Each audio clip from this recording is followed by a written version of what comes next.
terkait pembahasan nasabah alawi ini itu sudah berjalan Wow, sekitar 1 tahun yang lalu loh Mas. Nah, keren keren keren. jadi insya Allah kita tunggu aja gerakan pemuda mahasiswa yang akan mendobrak tentang kepalsuan nasabah alawi. Yang paling parah yang akan mereka tuntut ini adalah pemalsuan sejarah bangsa, Bang. Di antaranya Ya, mereka dan ini memalsukan saudaraku, makam-makam gitu. kemarin Roma Irama tahu nggak yang bilang ini loh, Roma Irama kan pernah bilang gini nih, saya pernah disodorkan untuk diklaim sebagai anggota Balawi, gitu bener kan? Betul. Bener nggak? Iya Nah, benar. itu terjadi juga sama beberapa orang. Saya tahu, itu aja. Dan Iya, keluarga dan saya juga ada makanya salah satu korban gitu aja di Jawa Timur. Dan saya akan speak up nanti. Saya sih rencana kemarin pas lagi apa? Pas lagi habis diskusi yang di RA itu, sempet mau ngubungin guru gembul juga sih, mau bercerita, mau curhat gitu tentang permasalahan ini. Karena ya, menurut saya kan dia intelek banget tuh, logik banget orangnya. Aku suka banget gitu. Jadi real ya. ngomong apa adanya, nggak bertele-tele seperti Wafi ya. Di gerombolan dia kan punya Wafi tuh, Nah, yang entar pandai bersilat Wafi lidah ini kan. sudah dipecat Bang, gara-gara kalah debat sama guru gembul kemarin. Dia bernarasi tidak sesuai dengan akademik, ya, sampai beberapa kali dicomot api apa namanya mic-nya. Nah, sekarang dia sudah menangis karena tidak dapat support dana lagi dari Robitoh untuk masalah Karena pembelaan ini, nasab. karena gini saudaraku semua ya. Karena sorry ya, bukannya aku menghina, maaf banget, nggak bermaksud menghina untuk gerombolan sana. Tapi memang benar-benar bukan kelasnya, bukan levelnya guru gembul sih Wafi itu. Dengan Lah gerombolan iya. bukan levelnya. Level guru gembul di jauh sekali di atas mereka. Ya, Gitu. maka si Wafi ini langsung ditalak Bang, dipulangkan kemarin tadi kalau nggak salah, melalui tadinya mau diantarkan lewat mau pesawat, tapi dari musyawarah panitia Robito nggak, kasihan lah biar cepat sampai ke rumahnya, ya diantar pakai apa pesawat, naik pesawat biayanya cuma 1.200.000 Mas. Hah? Maksudnya gimana tuh? Disogok gitu? Biaya penerbangannya untuk pulang ke Sidoarjo itu dibeli tiket 1.200.000 gitu loh. Hmm. Tiket murah. Terus ini guys, apa kita tuh kalau bisa ya, mereka kan udah ketahuan ya, mohon maaf ya, barisan mereka tuh apalagi gerombolan yang ngaku-ngaku ini kan udah jelas kelicikannya tuh, aduh udah licik banget deh. Iya, Intinya gue memang. tahu gitu loh, gue ngalamin, keluarga aku juga korban juga. Jadi gini, kita juga jangan bermain di situasi yang seperti ini gitu. Jadi mereka itu ternyata setelah saya balik lagi ngomong ya, setelah saya telusuri lagi, mereka tuh punya juga kelompok yang di barisan mereka, tapi mereka pura-pura menjadi kita, paham gak sih? Iya. Penyusup, bahasa kasarnya penyusup. Justru. Nah, saya berharap di barisan kita juga sepertinya kita harus punya itu, karena kita biar Ada, tahu dalamannya juga kan. sudah ada badan intelijen kita masuk di rombongan mereka, tenang aja Bang. Oh iya, ibarat di Karena kepolisian kita punya intel sering lah sekali gitu. bocor, semua yang mereka tutupi itu sekarang bocor. Dulu kan ada Gus Jaini kan, nah bocor percakapan dia tentang masalah bayaran-bayaran itu dengan seorang wanita, bocor. Sekarang Jaini juga udah nggak mengomentari nasab lagi. Terus Kurtubi ya, Kurtubi juga udah males karena memang mereka sudah tahu cium baunya itu semua. Jadi karena menjaga image hubungan persahabatan dan pertemanan dengan Kakang Ijik ya, sehingga Kurtubi nggak bisa berkotek untuk memisahkan diri, tapi setidaknya dia sudah tidak mengomentari apapun lagi itu Bang. Ya benar, jadi intinya kita jangan kalah gitu ya. Jadi balik lagi aku bilang, mereka tuh liciknya luar biasa. Jadi kita harus punya safety gitu. Mereka Ya, nanti mau ngambil insya langkah Allah. apa nih? Jadi kita harus harus lebih aman dari itu gitu, harus lebih siaga gitu. Karena yang dilawan kita nih, mohon maaf, liciknya luar biasa. Bukan Benar, licik-licik orang ini gitu loh. Sorry aja saya ngomong. betul. Makanya ya kita harus bergerak tetapi dengan cara yang pasti ya gitu. Kalau saya bergerak dengan gaya saya Bang, gitu, dengan Gak gaya apa-apa, kita yang pakai style arogan. masing-masing memang. Iya, Gak apa-apa. Jadi Said Qori itu saya bang. Oh, Tengku Kori ya ternyata. Oh, suaranya mirip pantesan. Ya, maka Iya. dengan gaya saya lah mereka makanya kesal banget sama saya sebab ketika berdebat sama mereka itu selalu saya memberi narasi tambahan dengan bentuk nyanyian seperti Oh, Baklawi, oke. oh Baklawi, gitu bang. Nasabnya nasab palsu, Tapi ini, ngakunya tapi cucu dari Nabi, barisan ini memang ternyata cucu Yuyi, gitu loh ah, bang. di barisan ini memang yang gokil memang Tengku Kori sih memang ya. Yang saya lihat ya. Ya, Iya, iya, iya, iya. gitu. Nggak apa-apa Tengku Kori, moga sehat selalu. Intinya tetap berjuang ya. Namanya kita lagi di posisi benar gitu. Ngapain takut kan gitu kan? Kita Betul, lawan Bang. sebisa mungkin gitu. Betul. Mungkin ada lain yang mau menyampaikan narasi, silakan Bang Sapri. Tafadhal. Assalamualaikum warahmatullahi wabarakatuh. Waalaikumsalam warahmatullahi wabarakatuh. Assalamualaikum warahmatullahi wabarakatuh. Saya sepakat sama langkah-langkah Bang Kori tadi. Ya, karena kita ini kan bangsa kita ini kan punya aturan, ya kan. Kita pakai aturan yang ada. Nah, saya kan waktu itu sering masuk di komal-komal mereka, sudah saya kasih masukan, dan ternyata mereka masih keras. Ya untuk apa kata saya, walaupun dia cucu Nabi, kalau tidak tertanam akhlak-akhlak Nabi, untuk apa? Sekalipun dia cucu Fir'aun, kalau dia memang tertanam sifat-sifat Nabi, dia lebih mulia kata saya. Tapi mereka keras, mereka ya kata saya, apa untungnya untuk umat juga? Seandainya kalau kalian ini benar cucu Nabi, nanti malah grupnya si Aimat jadi cacian oleh umat sebelah. Nah, kita ini bagaimana mempersatukan umat? Karena nggak lama dari situ sudah ada lagi yang masuk, siapa waktu itu kalau nggak salah saya ingat namanya siapa ya, yang di Jerman Barat itu perang sama mereka tuh sampai membinatangan manusia. Jadi yang Habibnya membinatangan manusia, yang ya akhirnya caci maki yang ada di situ. Jadi nggak ada dapat apa-apa. Saya masih kalau memang langkah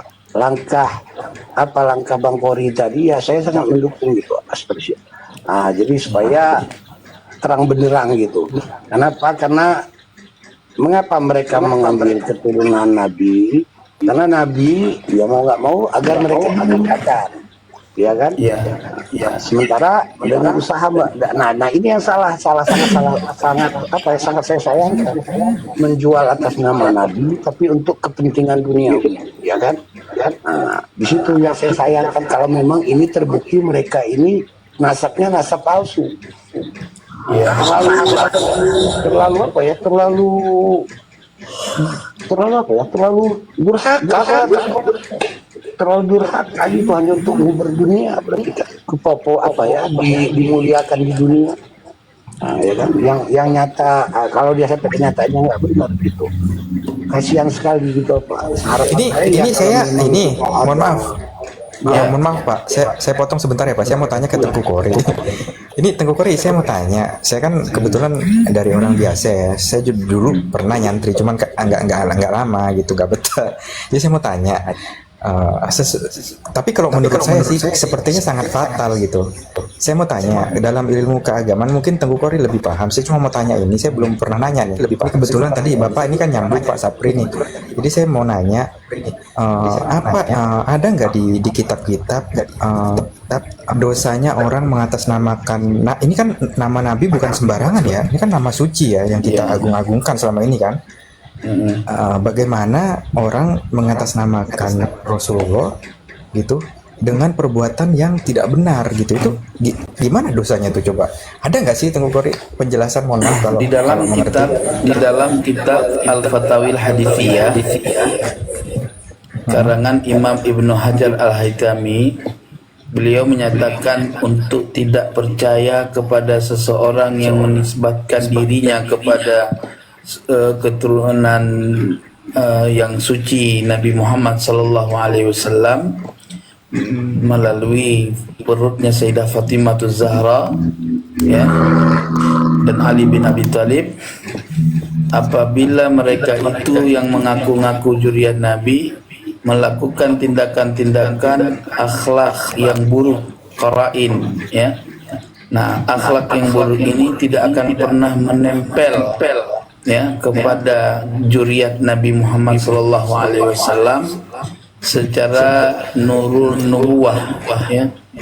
Nah, jadi kalau ada orang yang buruk akhlaknya, walaupun secara nasab dia zuriat Nabi, tidak boleh dipercaya, karena hal itu akan merusak citra baik daripada keturunan Nabi Muhammad sallallahu alaihi wasallam.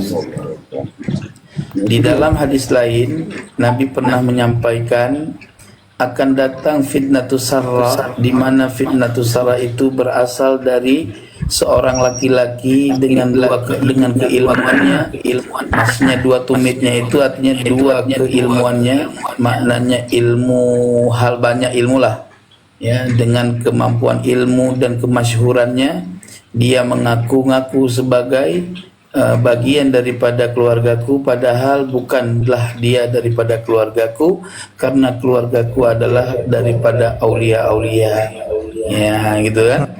Artinya ketika kita fahami daripada matan hadis ini, dapat kita pahami timbulnya fitnatus sarah di akhir zaman, kemunculan orang yang berteriak-teriak mengaku keturunan Nabi dari asal moyangnya, yaitu yang menyatakan dan mengklaim dan memfatwakan serta memviralkan dirinya sebagai zuriat Nabi, yaitu Ali As-Sakran. Nauzubillah tsumma nauzubillah. Maka oleh sebab itu di dalam hadis yang lain disebutkan, di mana hadis ini diterangkan di dalam banyaknya kitab-kitab ilmu nasab. Di situ disebutkan al-arabu kulluha banu Ismail illa arba'u kabail. Ya, bangsa Arab itu semuanya adalah keturunan Bani Ismail kecuali 4 kabilah. Yang satu kabilah As-Sulaf, yang kedua Al-Auza', yang ketiga kabilah Hadramaut, dan yang keempat kabilah Saqif.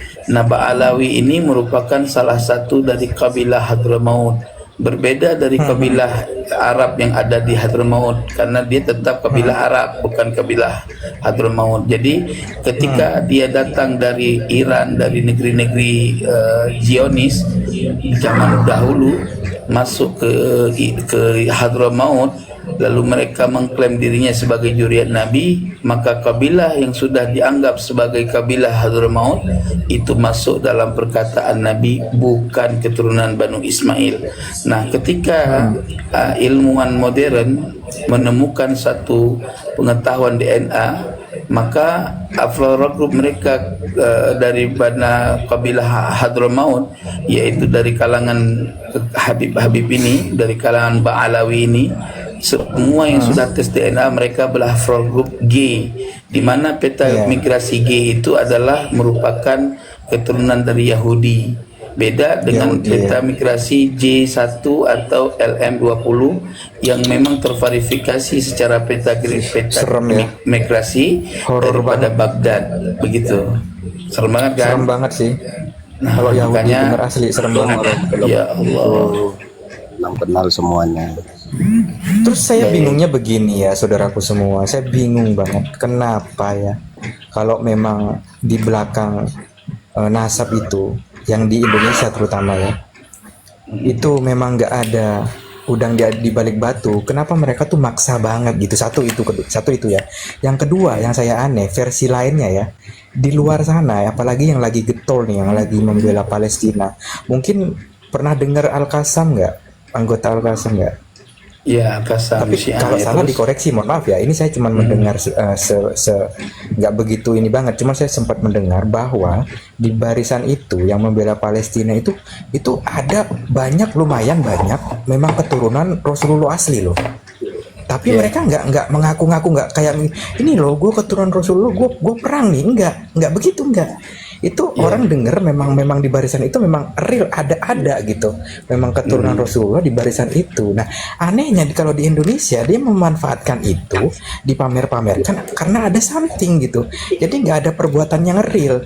Kalau yang di luar kan real, berani mati kan untuk membela agama itu membela agama gitu. Tapi kalau di Indonesia enggak, itu saya agak kenapa sih gitu. ada apa ini gitu? Kalau memang Di nggak ada Indonesia udang di mereka batu, membela perut bang supaya nggak miskin. iya itu Ya, dia. sepakat. Jadi itu Bang, Dan jadi itu juga sebentar Bang Sapri. Iya, Dan siap. itu juga diterangkan di dalam kitab-kitab nasab yang membawa cerminan contoh ciri-ciri nasab palsu, di mana nasab-nasab palsu itu biasanya mereka mengaku keturunan Nabi, namun mereka nggak punya data yang akurat. Kedua, mereka Ya. mengaku keturunan Nabi dengan mudah menafikan orang lain yang mereka anggap bukan keturunan klan mereka. Inilah yang biasa terjadi bagi kaum Alawi, di mana masa-masa lampau mereka selalu berteriak sebagai keturunan Nabi yang paling sahih, namun mereka seringkali menafikan nasab orang lain yang punya nasab yang bukan jalur mereka. Inilah kejahatan mereka yang saat ini Allah Subhanahu wa taala bukakan, dan saat ini pula nasab mereka sudah dihancurkan oleh Allah, dan ini adalah merupakan kudrat iradat Allah Subhanahu wa taala, di mana nasab-nasab palsu di akhir zaman dibongkar oleh Allah Subhanahu wa taala, karena Allah akan menurunkan sosok nasab asli zuriat Nabi, yaitu Al-Imamul Muntazar Al-Mulaqab bi Imamul Mahdi. Begitu. Iya benar.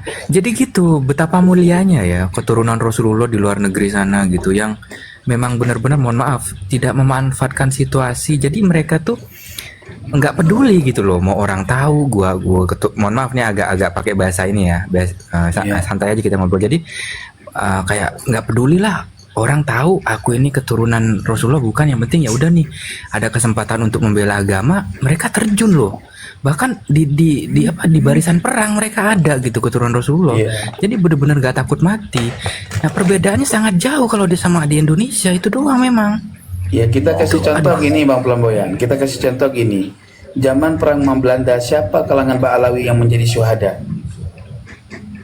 Nggak ada, cuman pengakuan doang. Cuman pengakuan ini doang, Tapi sepihak. kamu lihat di Aceh, di Pulau Jawa, di Aceh, Tungkuci, di Tunong, ya, itu keluarga kami sampai ditembak sama Belanda di jalan raya, diikat, dihukum mati sama Belanda. Terus kakek kami juga Panglima Perang Tengku Muda Gantau, Panglima Perang Tengku Muda Kari, Cut Nyak Mutia, ini semua mereka syahid di dalam perjuangan mempertahankan negara. Tetapi dari kalangan Ba'alawi hanya cuman berak doang di pinggir kali, kalau sudah selesai naik ke darat ngaku cucu Nabi. Nah, mungkin itu yang terus bisa ini saya sampaikan Bang Pelamboyan. Tolong jangan sebentar, jangan diborong dulu Bang Pelamboyan, kita ganti kepada teman yang lain yang ingin bernarasi. Oke, silakan. Boleh tanya? Siapa dulu? Oke, silakan Bang Jess. Boleh tanya nggak? Boleh, Di silakan. Indonesia ini yang durian Nabi itu siapa ya? Zuriat Nabi itu keturunan yang ada di Indonesia ini dari keluarga Al-Qusyasy, dari keluarga Wali Songo, Ya, siapa? dari keluarga Siapa saya ingin Al-Jailani. tahu? Oh, Anda ingin tahu Ya, yang siapa ada di orangnya? Indonesia itu? Saya orangnya dari keluarga Al-Qusyasy dan dari keluarga Oh, berarti Anda bertanya bukan untuk mencari tahu, tapi Anda bertanya untuk sekarang gini aja lah Mas, nggak usah bicara keluarga gini dulu, Jess. Gini aja dulu. Ya, Anda nggak usah bernarasi yang tidak. Bukan mengaku, kan Anda bertanya saya menjawab, bukan mengaku, saya menyatakan sesuai dengan kaidah ilmu nasab, gitu loh, ya. Saya bisa membuktikan, tapi kalau Anda ingin tahu bukti, datang ke rumah saya, kita berikan bukti-bukti data nasab. Bukan begitu Anda berbicara. Kalau Anda sedang kita bicara Ba'alawi, ya Anda buktikan aja kalau Ba'alawi itu keturunan Nabi.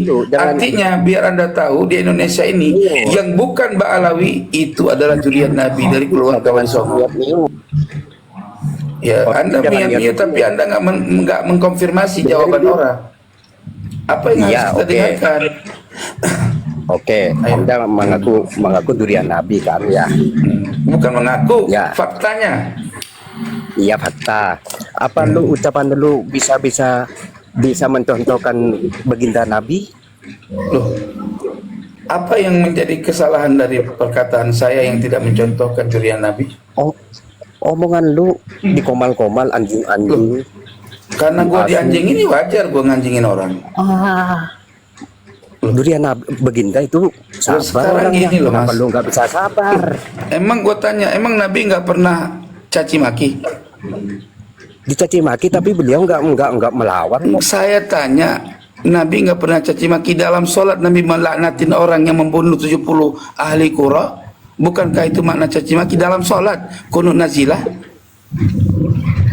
Ayo. Itu menafikan. Ente saya kan sudah jawab, kok lari ke saya? Lu tadi bawa Nabi, ya kan? Munafik. Giliran gua jawab hadis Nabi, kamu larinya ke saya. Omongan lu aja Ini udah kasar, nggak nggak sportif. sopan. Wajar kasar karena dikasarin. Wajar Itu namanya perjuangan. Oke, sepak keluar jahanam. Itu Mukibin Akut dulu loh, ku yang kita sering naik puasa itu bikin rusuh dia. Iya udah Nama- paham. Itu loh. Belum sadar dia, kasihan kali ya. Kawan-kawannya pada udah sadar semua itu kawan-kawannya. Iya Dia wajar. kekal Mukibin.